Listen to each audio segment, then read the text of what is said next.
Silas Greer put an advertisement in the Laramie newspaper the same way he repaired fences, without sentiment, without hesitation, and without any real expectation that it would hold. The ad read, "Widower 41, Wyoming, 320 acres, cattle, sound house, seeking woman 28 to 40, capable of ranch work and cooking. Must not require much conversation." That last line.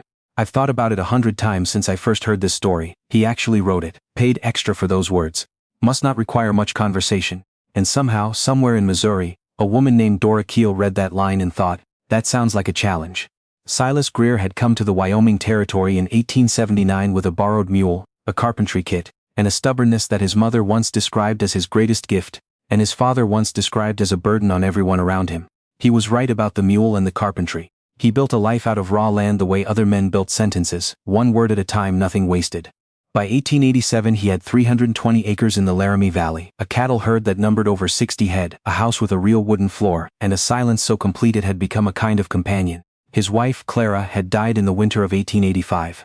Fever 3 days, and then, nothing. They had been married 9 years, and in those 9 years Silas had never once told her he loved her out loud, because he assumed she knew. He had built the wooden floor for her.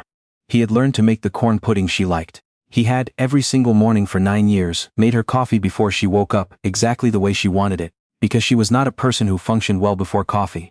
He assumed all of this communicated what he felt. He was probably right. He was also 2 years too late to find out. By 1887 he was managing the ranch alone, cooking badly, and beginning to understand that silence was only a companion up to a point. After that point, it became something else entirely. He was not a man who admitted loneliness. But he was a man who wrote an advertisement that said must not require much conversation. And any woman who has ever lived alone for 2 years knows exactly what that sentence really means. Dora Keel read the ad in a Laramie newspaper that had made its way to her cousin's house in St. Joseph, Missouri, where Dora had been living for the past year, following the death of her father and the subsequent discovery that her father's business partner had borrowed every cent of the estate and had no particular interest in returning it. Dora was 34. She had been a schoolteacher in Kansas City for 8 years, had opinions about everything from crop rotation to constitutional law, and possessed, according to her cousin, a tongue like a straight razor, precise, useful, and not to be handled carelessly. She wrote back to the advertisement with a letter that was exactly 2 pages long and contained the following information. She was 34, healthy, experienced in cooking, cleaning, gardening, and livestock management from her years on her father's farm before she moved to the city. She could teach, which she understood was not on his list of requirements, but which she included anyway. Because one of his neighboring families might have children who needed schooling. And that seemed like useful information. She had brought 3 suitcases and a crate of books when she left Kansas City, and if he had no objection, the books were coming with her to Wyoming. She did not mention that she had never actually responded to a matrimonial advertisement before. She did not mention that she had spent 3 evenings composing and discarding letters before writing this one. And she did not mention that the line "must not require much conversation" had made her laugh out loud.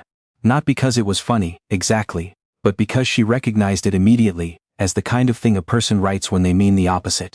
Silas received the letter, read it twice, and wrote back a single paragraph confirming that he had no objection to the books, that the neighboring Whitmore family did in fact have 4 children of school age, and that the Northern Pacific had a line into Laramie that she could take from Kansas City by way of Denver.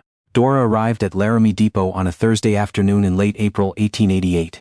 She was wearing a green traveling coat that was somewhat too practical for elegance and too well made for anyone to call plain.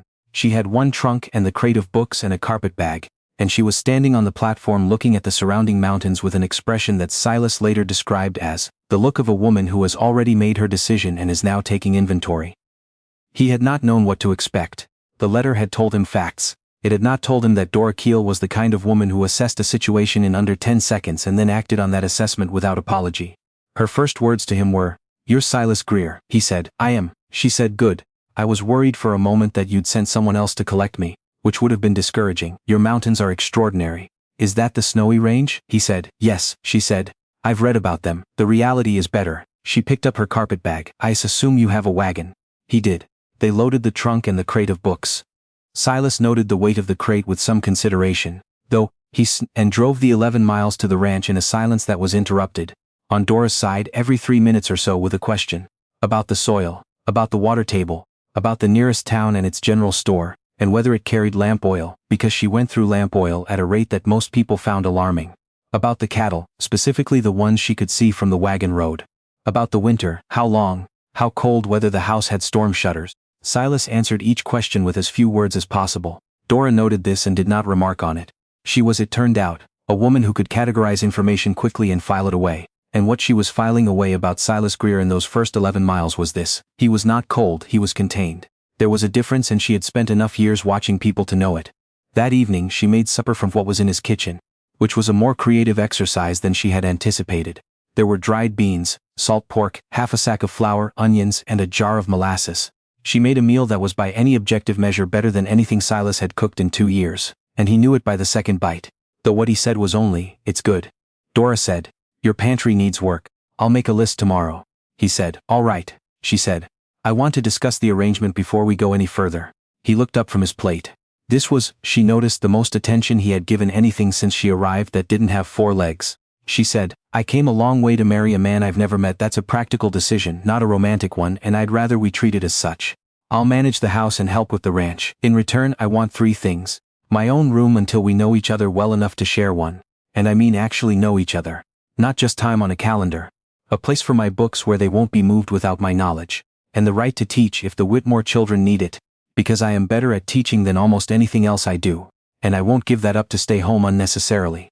Silas was quiet for a moment. He was a man who thought before he spoke, and the thinking was visible, if you knew to look for it, in the slight tension around his jaw. He said, "The room is yours until you want otherwise. The books can go in the front room by the window. There's good light there. The teaching. The Whitmore kids haven't had anyone since Mrs. Whitmore tried last winter and her hands got too bad for writing. I'd say the Whitmore children need it badly." Dora looked at him. She had prepared in the 11-mile wagon ride a series of responses to various kinds of resistance. She had not prepared a response for straightforward reasonableness. She said, "That's a fair answer." He said, "It seemed like fair set of requests." It was, as these things are sometimes measured, a beginning. The first week was a negotiation conducted entirely without words. Silas came home the second day to find that Dora had reorganized his kitchen.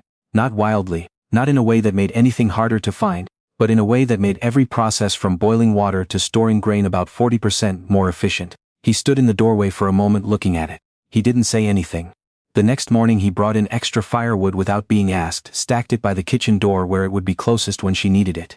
Dora noticed. She said nothing either. She was starting to understand that this was how Silas communicated, not in words but in actions. Small and consistent and easy to miss if you weren't looking, impossible to miss if you were. She was looking. She started teaching the Whitmore children that second week, 4 of them. The eldest was 12, the youngest 6, and the range in between was considerable. She rode to the Whitmore place 3 mornings a week on a sorrel mare named Agnes that Silas had, without announcement, already saddled for her the first time she came out to the barn. She noticed this too. She added it to the file. The first month was quiet in the way that new things are quiet before you understand what they are. The second month was when the trouble came, and it came in the form of Dora's books. Not the books themselves. The books were fine. They were, in fact, the source of the only real conversations Silas and Dora had in the first weeks. She had 16 of them, organized by subject along the shelf by the window, and Silas had, she discovered, already read 3 of them: a history of the Mexican-American War, a survey of Great Plains geography, and a battered copy of Thoreau's Walden that looked like it had been read more than once. When she noticed the Thoreau, she had turned to look at him across the room. He was mending a harness and appeared to be paying no attention to her whatsoever. She said, "You've read Walden?" He said, "Found it in Laramie, 3 years ago." She said, "What did you think?" There was a pause long enough that she had decided he wasn't going to answer. Then he said, "I think Thoreau didn't have cattle." Dora laughed. She had not expected that from him, and the surprise of it was enough to make the laugh real rather than polite. He looked up from the harness. He had, she noticed, a way of watching her when he thought she wasn't paying attention. Careful and quiet, like a man checking the weather. She filed that away too. The trouble in the second month was not the books. The trouble was a man named Roy Pelham, who ranched the land to the north of Silas's property, and who had, as Dora quickly understood, a significant number of opinions about women, their proper roles, and the specific inefficiency of educating children beyond a basic reading level. He showed up on a Tuesday with a fence dispute, and left with Dora's impression that he was precisely the kind of man who mistakes volume for authority. When he'd gone, Silas stood by the window watching the wagon recede and didn't say anything for a while. Then he said, "He does that." Dora said, "Talks over people. Makes it seem like the thing you want is the unreasonable thing. It's not personal." Dora said, "I know it's not personal. I've had 34 years of practice at not taking that kind of thing personally." She paused. "But thank you for saying so." Silas looked at her. This was the 3rd time in 2 months she had surprised him, and he was a man who did not expect to be surprised. The trouble from Roy Pelham was resolved by Silas, quietly, efficiently, with a fence survey and 2 witnesses and no raised voices, and this, Dora later thought, told her more about Silas Greer than anything he had ever said to her directly. He didn't argue, he prepared, he documented. He showed up with evidence and let the evidence speak. It was, she recognized, exactly what she did in a classroom, and the recognition of it caught her somewhere unexpected, like stepping onto ground you thought was solid and finding it was warmer than the air. The fever came in October. Not Dora's, Silas's. He was a man who had been outside in weather that should have laid him flat a dozen times, and he had always walked away from it.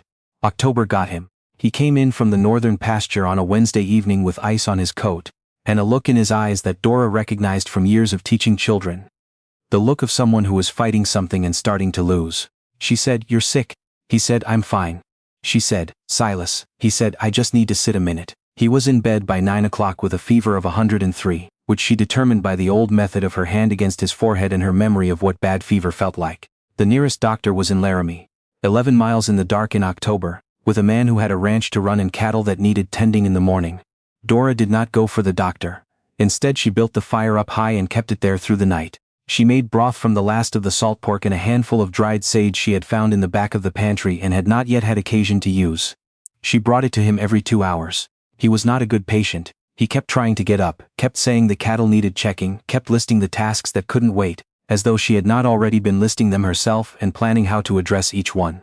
The 3rd time he tried to get up, she put her hand flat on his chest and said, "Silas, the cattle are fine. I checked them an hour ago. Earl Whitmore is coming in the morning to help with the feeding. You are going to lie there and let the fever break." He looked at her. His eyes were glassy with heat, but there was something else in them, something that she didn't quite have a word for. He said, "You checked the cattle." She said, "Someone had to." He said, "In the dark." She said, "I used the lantern." He was quiet. Then he said, "You didn't have to do that." Dora said, "I know I didn't have to." She handed him the broth. "Drink this while it's hot." He drank it, and he stayed in bed. She fell asleep in the chair by the fire sometime after 2 in the morning, with one of her books open in her lap, a collection of poetry she'd had since Kansas City, dog-eared and soft from years of handling. When Silas woke near dawn with the fever broken and the room quiet, the first thing he saw was the fire built high and even. The second thing was Dora, asleep in the chair. The book slid sideways against her knee, her head tilted back at an angle that was going to leave her with a sore neck. He lay still for a long time. The ceiling was the same ceiling he had looked at for 8 years. It had never looked exactly like that before. He did not wake her. He lay there while the light came up gray and cold through the window, and thought about the cattle she had checked in the dark, and the broth she'd made at midnight, and the hand she'd placed flat on his chest, with exactly the right amount of force. Not gentle, not rough, but certain, the way you touch something you're responsible for. He thought about Clara, and the 9 years, and the wooden floor, and what he had not said in time. He thought about the difference between assuming someone knows, and making sure they do. Dora woke an hour later to find the fire tended and a cup of coffee on the table beside her, already made, already the right temperature. She stared at it for a moment. She looked at the bedroom door, which was slightly open. She could hear him moving slowly, still not fully recovered, but moving. She picked up the coffee. It was, she realized, exactly the way she had made it every morning since she arrived, which meant he had been paying attention to exactly the way she made it, and had reproduced it without asking or announcing. She sat there with the coffee and the quiet and the gray light and felt something shift in her chest, like a door that had been stuck and has finally been eased off its hinges. The real turning came in December. It came the way the real things usually do. Not with announcement, not with drama, but in the middle of an ordinary evening that neither of them had prepared to matter. Silas had been working in the barn. Dora had been at the kitchen table with a letter she was writing to her cousin in Missouri. She had gotten as far as, "Dear Martha, I find myself in a situation I did not entirely plan for," and then she had stopped, because she didn't know how to finish the sentence, which was itself information. When Silas came in from the barn, she was still sitting at the table, the letter unfinished, looking at nothing in particular. He washed up at the basin, made himself coffee, sat down across from her. This was not unusual. They had developed over 7 months a habit of occupying the same space in the evenings without requiring the space to be filled with sound. But tonight Dora said, "Can I ask you something?" He said, "Yes." She said, "The wooden floor, in the bedroom. It's different from the rest of the house. Better grade of lumber, more careful work. You built this house yourself, so you would have chosen to do that deliberately. Why the bedroom?" Silas was quiet. He held his coffee cup with both hands the way he always did in cold weather. He said, "My wife didn't like the cold floor in the mornings. In the winter she'd get out of bed and the cold would come up through her feet before she was fully awake and she'd—" He stopped, tried again. "She'd shudder, just once. Before she caught herself. I noticed it the first winter. So I relaid the bedroom floor the following spring. Dora looked at him. He said, she didn't ask me to. She didn't know I was going to. He turned the cup once in his hands. I couldn't make the mornings warmer, but I could make the floor warmer. The room was very quiet. Outside the wind had come up, the way Wyoming wind does in December, with a sound like the land deciding to remind you it's bigger than you are. Dora said, I noticed the floor the first night. I thought it was just better craftsmanship in that room. I didn't know. Silas said, now you do. There was a long pause. Not an uncomfortable one. More like the pause between one thing ending and another thing deciding whether to begin. Dora said, in my family, when my mother wanted my father to know something mattered to her, she cooked it. Whatever it was she was feeling, it went into the food. If she was grateful, she made his favorite meal. If she was worried about him, she made soup. He said he could always tell what month had been hard and what month had been good just by what was on the table. She looked at the letter in front of her. I didn't understand it when I was young. I thought it was indirect. I wanted to ask, why not just say the thing? She paused. I understand it better now. Silas looked at her. He had learned to read her face over 7 months, not because she was difficult to read but because she moved quickly and you had to keep up. Right now she was not moving at all. And in the stillness he could see something that had been there for a while. And that he had been, for reasons he could not fully name, careful not to look at directly. He said, I've been making your coffee since November. She said, I know. He said, I didn't say anything about it. She said, I know that too, he said. I wasn't sure you'd want me to. Dora looked at him across the table. This man who had rebuilt a bedroom floor in secret because he couldn't make the mornings warm, who had saddled a horse without announcement, who had handled Roy Pelham with documentation instead of volume, who had made her coffee every morning for 6 weeks and said nothing about it, as if the saying of it would break the thing itself. She said, Silas, I want you to say it. He put the coffee cup down.